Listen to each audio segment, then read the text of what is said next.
Georgia boy here, and we are in Savannah, Georgia. It's my first trip to the Georgia coast. Been here all my whole life, but we always go to the Gulf and come down here. Savannah, Tybee Island. We're on Cockspur Island right now at Fort Pulaski. Fort Pulaski was built in the early 1800s to guard the port here, the river, and later it was used by the Confederates. Big battle here. We'll go up there and check out the fort later. It's in 5,000 acres of what's called pristine salt marsh, and it is quite the place, I will say that. So we'll get up there and look at the fort first. We're going to go through some trails over here and go out by the river, see if we see any barges or stuff.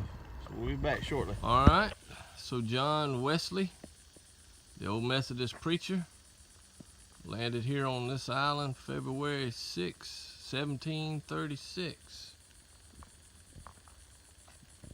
Gathered a flock and began preaching the gospel of Jesus Christ all up and down the eastern seaboard. His brother John was a pretty good songwriter. Long my imprisoned spirit lay, held fast by sin and nature's night. But thine eye diffused a quickening ray. My heart awoke, my chains fell off, and I rose to follow thee. Or something like that. Not bad for a Methodist. Alright, so here is the moat. Goes around the fort. See, look at all that brick. Yeah. That is wild. We're gonna go up here and, I don't know, cross maybe this bridge and see what's that. Coming around this side of the fort, you can see where the cannonballs hit.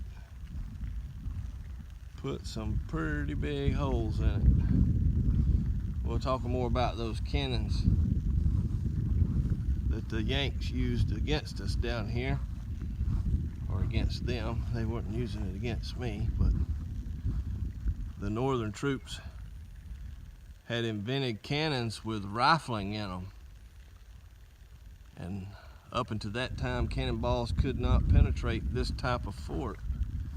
Well, when they brought those rifled cannons down, they were able to punch through, and ended up taking this one simply because of rifling in their cannon. Another cannon sitting out there. Alright, so we got a pretty big cannon here. No rifling in our cannons.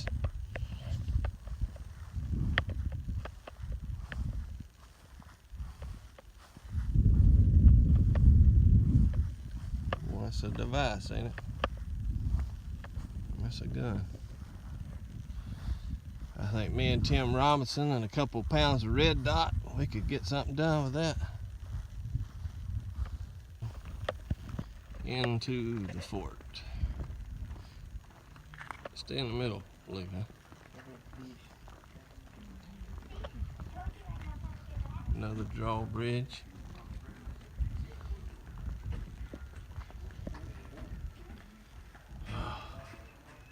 Check out these doors.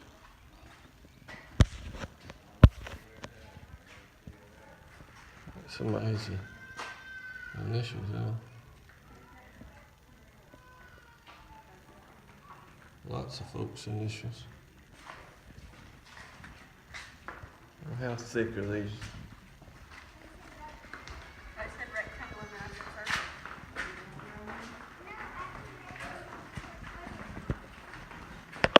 More doors.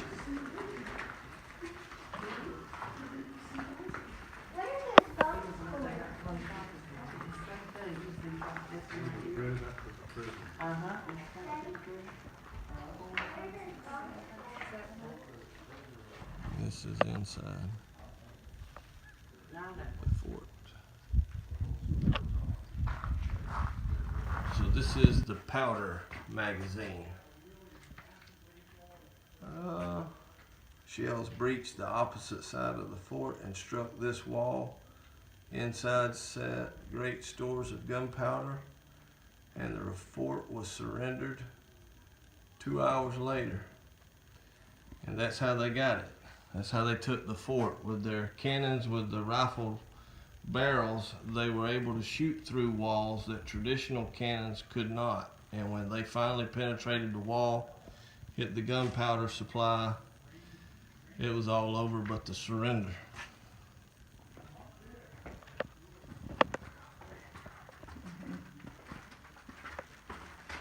And up in there would be the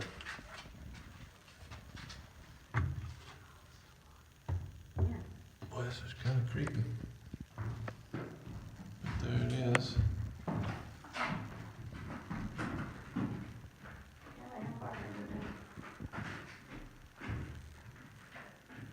That'd be one gunpowder supply.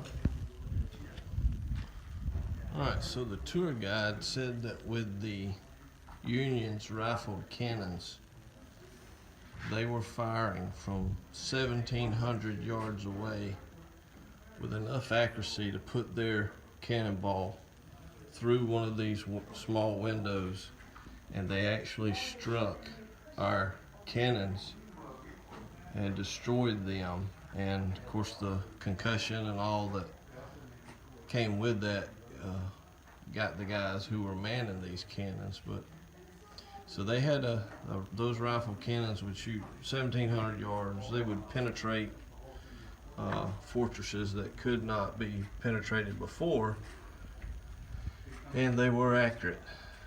It's amazing. All right, we are on top of the fort now.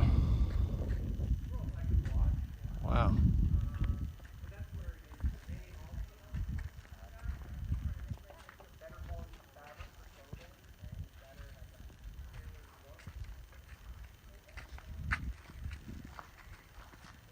You can see this cannon where they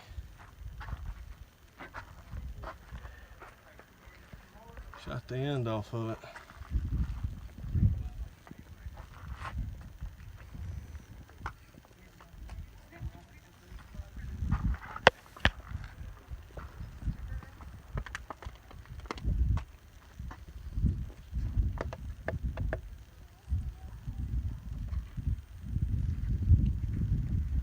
There's the lighthouse.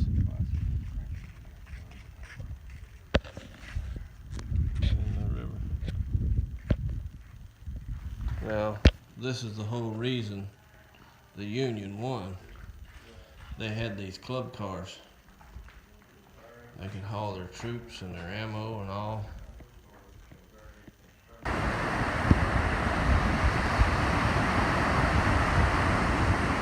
Looks like they got a pretty good wave coming in now. Oh yeah.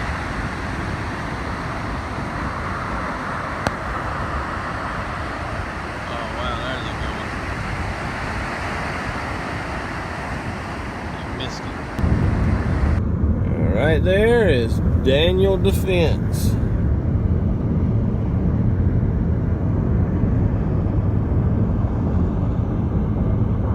Right behind the way station. That's cool. We are back home from our fall break vacation with the kids down to the Georgia coast. That was fun. The weather was great. It's hard to believe it's the first week of October, and it was 92 degrees today. And so the water was great down there. Got to see the Fort Pulaski. Pulled up a couple of cotton stalks on the way back home for the wife to do something with, some crafts or something.